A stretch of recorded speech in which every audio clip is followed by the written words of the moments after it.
Do you remember this? So I'm in the ICU. They don't know how long I'm gonna be here. Hooked up to an oxygen thing because clearly I can't breathe on my own. I got IVs in my arm.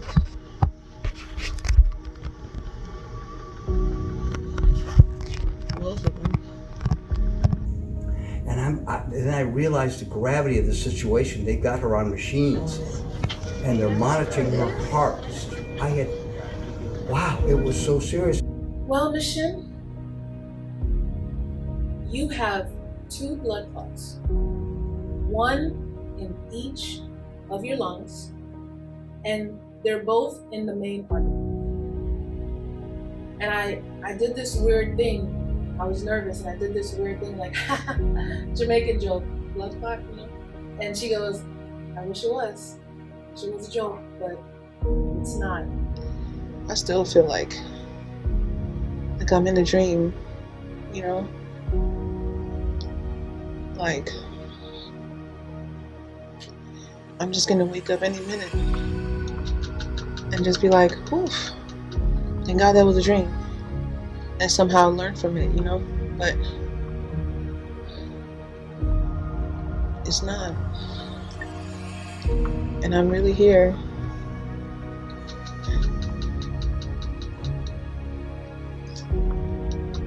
Can you believe that was 6 months ago? Yes, 6 months ago.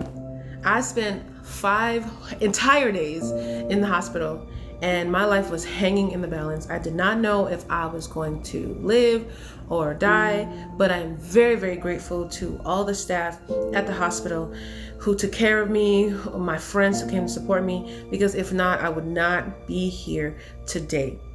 And that experience was scary, it was surreal, it was unbelievable. One being I was awake during the surgery the entire time, and being able to hear everything and everyone is such a unique experience because you can't ask for that. That's only by the surgeon's order, whether he wants you to be awake or not. No anesthesia, nothing. I was awake. I gotta do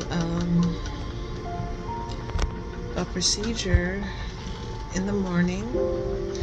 They have to cut an incision somewhere in my neck to try to dissolve the blood clots in each of my lungs. This is like the craziest thing. And I came out of that experience with a greater understanding of life, and that you can work your whole life and you know, buy a house and a car and all these wonderful material things, but when you're on that table, you're fighting for your life. You're by yourself. There's no one with you. There's no family that's in that room with you. You have to fight for your life. You have to help that surgeon to help bring you back. And you do that mentally. You do that by keeping yourself awake and ready to hit the ground running. And you do that by believing that you're going to come out of there a better person than you came in. And for me, being awake on that table just changed everything in my life, because I had such a gratitude for being here, for the things I did not have gratitude for before, and the things we take for granted, like simply just breathing. You get up every day, it's given to you. You don't realize when it's taken away that you can never get it back again. And when they took that oxygen mask off my face and ordered me to breathe, because I was still looking at the oxygen mask like, no, give it back. And when they said breathe, and I took that first breath, that inhale, exhale, I was crying like a big baby, because for 6 weeks straight, prior to that, I was having these short breaths. And your body adjusts to that. And you don't even realize you're doing it until you get a chance to inhale, exhale the right way, and you take that gust of wind in and push it right back out. And I was grateful to just do that because I hadn't been able to do that for weeks. So life is just so short, and I don't think we actually know how short it actually is. When you're on that table, the doctors, the surgeons, they can do everything in their power to try to save you. But guess what? If they can't, and if they've done everything they can do, that sheet goes over you and they push you in the hospital morgue and your story is over. The end. How do you want to live it? How do you want your story to look? And for me, my story was not done. I was 33 years old, laying on an operating table with 2 blood clots in my lungs, about to die if I didn't have that surgery. And I said, there is no way that life is gonna pass me by. I'm not gonna give up, and I'm gonna fight, because my best friend, Bill Nealon, is gonna walk me down the aisle one day, and I'm gonna get married. I'm gonna have kids. I'm gonna have this great life, and I cannot give up now. I cannot give up now, and I gotta fight, and I have to help these surgeons to bring me back to life. And I did that. And when you do that, you come out with such a reverence for how you're gonna live life, for how you're going to appreciate it, for the things you're going to change, for the things that you're going to love to do. And for me, it is now building these wonderful memories with my friends. It is now cherishing moments, the small moments, the simple things. It is not about buying things or anything like that. It's creating these memories that I can hold on to in any time or any space. And it is just so beautiful how I have just blossomed into this person who is just genuinely just happy to be up and around and moving. And I sit out on my courtyard, I take in the air, and I just breathe, because I wasn't able to do that. And I have such an appreciation for life. What really sticks out to me during this experience was the question of heredity. Did anyone in my family have blood clots? And throughout this experience, I just keep going back to my dad, who passed away last year, October.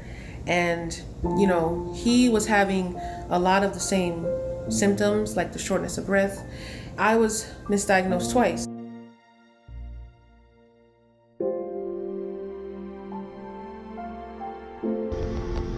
It's crazy. I have 2 blood clots, 1 in each lung. They're in the main artery. I don't even, for just over a month, I've been going to urgent care, and they have not been listening to me, telling them that my shortness of breath is what is the most important thing of all my symptoms. And maybe if they did, they would have caught it earlier, because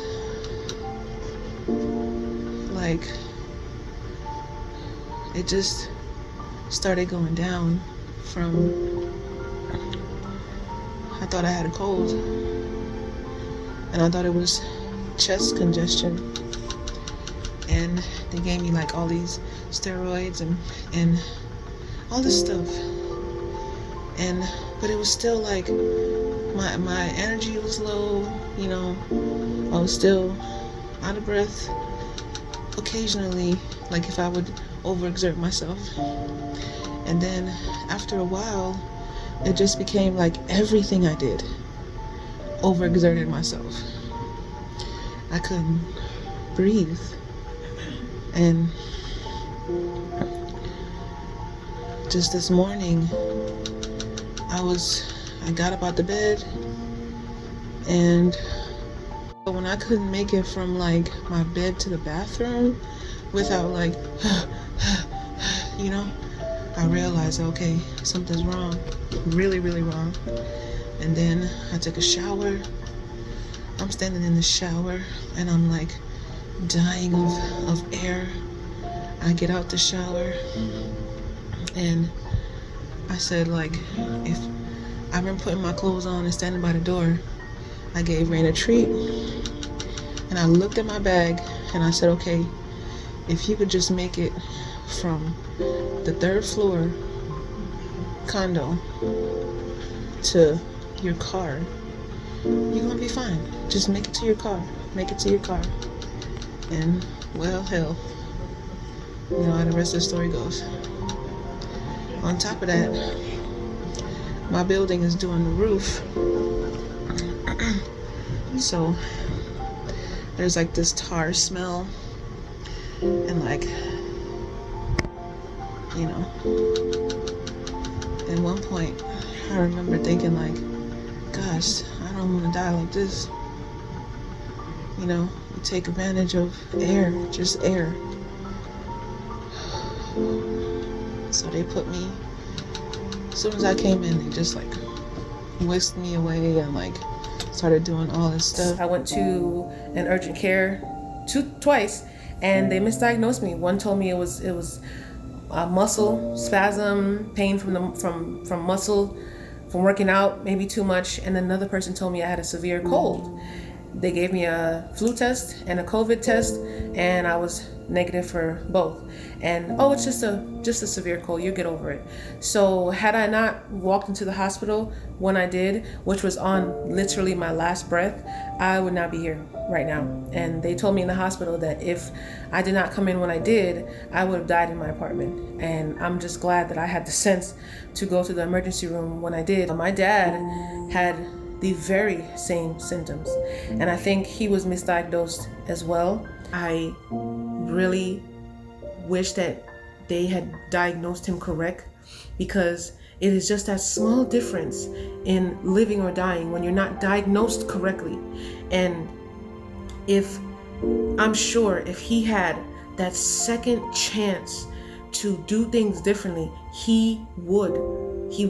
When he passed away, I was in charge of taking care of his burial services, and it was the hardest thing that I had to do. During that time, I was 33, and I did not know anything about putting anyone to rest, how to set up a funeral, what to do, and it was just thrusted upon me.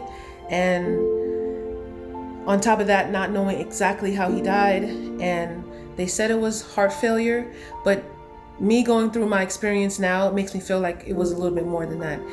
As horrible as my experience was with my family members when laying him to rest, I wouldn't change it, because that's how I got to find out who they really are. And when a family member dies and there's money involved and there's power and greed and all these things that now come into the picture, you find out how nasty, how horrible, how deplorable your family members can be towards you, and how disrespectful they can be towards you and treat you like you are nothing. Sometimes the people who treat you the worst are your family members. And I had to extricate myself from my family because of this horrible experience I had trying to lay my father to rest. And let me tell you, when I was in that hospital by myself, the one person that was constant was Bill Nealon, my really, really, really, really great friend. And I don't know what I would do without my friend, but he is the best friend anybody can ever ask for. But he's also my brother. And I've learned to build my family. You don't have to be forced to be around people who treat you like crap.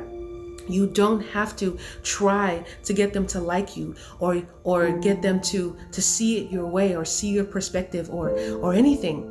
You can choose to extricate yourself from that family and live a life on your own and live a good one.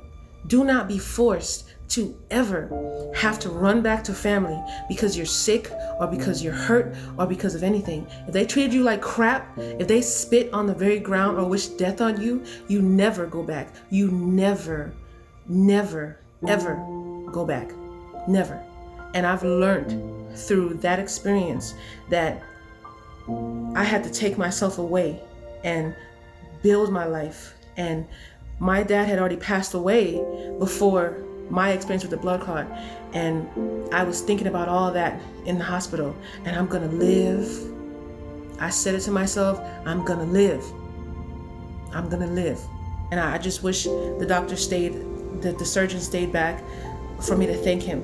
If I had the opportunity, I would go back and tell him thank you for doing everything he could to save me. I was on the last little bit of life when I walked into the hospital, and I left with the greatest chance. For this 6 months update, it's a great update because regardless of the doctor visits and the iron infusions and all the little things that I have to do, I am grateful for life. I am grateful to be here. I will hop, skip, and jump to those appointments because they add years to my life. The recovery time right after the surgery, it didn't take much. Maybe about a week or two, I was back on my feet. I was able to work out, train, do light things. What really did alter my life was taking the Eliquis, which is a blood thinner, 5 mg pills, 12 hours in between, twice a day. And I had to literally put them in my reminders, and the alarm would go off in order to remind me to take these pills, because if I didn't, we were all afraid that something would happen. I have seen an array of doctors, the most recent being a hematologist, which is a blood doctor, and I found out that I am anemic, which I've already known, but I didn't know to what extent. So a normal person's blood level is at maybe like a 14.6 or so, and mine was at a 6.8. That is less than half of a normal person's blood. And I mean, I felt great. I was working out, doing my thing, and I had no idea that I was operating at half the level of someone who had more, if not a lot more blood, the normal blood, than I did. What I interpreted as great was nothing. I was supposed to be in the hospital getting a blood transfusion. So now to solve that problem, I need to have an iron infusion. That's where they put the iron directly in your bloodstream. Doing an iron infusion is the most surreal thing because I am sitting in a room in the hospital called the chemo room. And of course, when you hear chemo, you think of cancer, and those are where the cancer patients also get their chemo. So I'm on the way to get my iron infusion today. I'm not in the best shape today, but I have to get up and do it.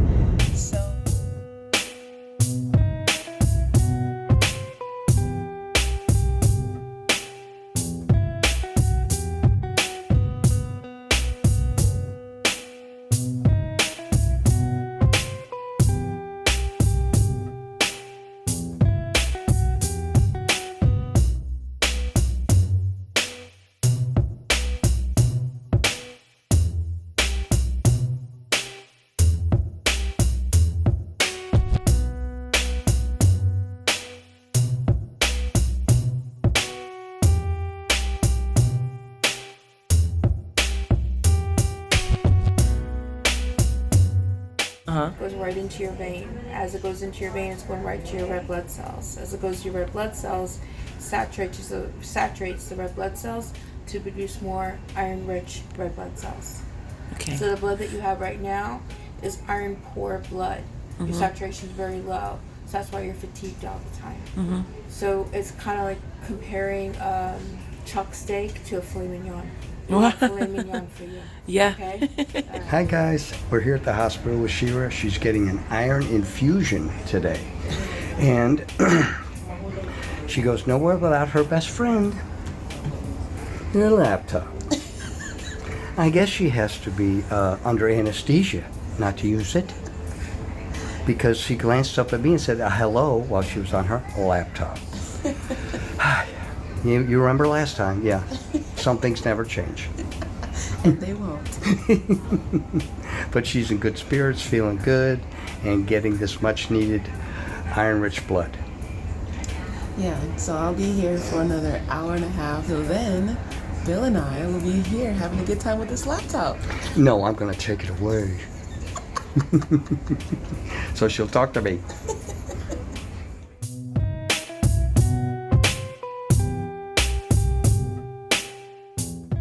So do you know how long left from, like, time-wise, left from the... I'd say about 35 minutes left. Really? Wow. Okay.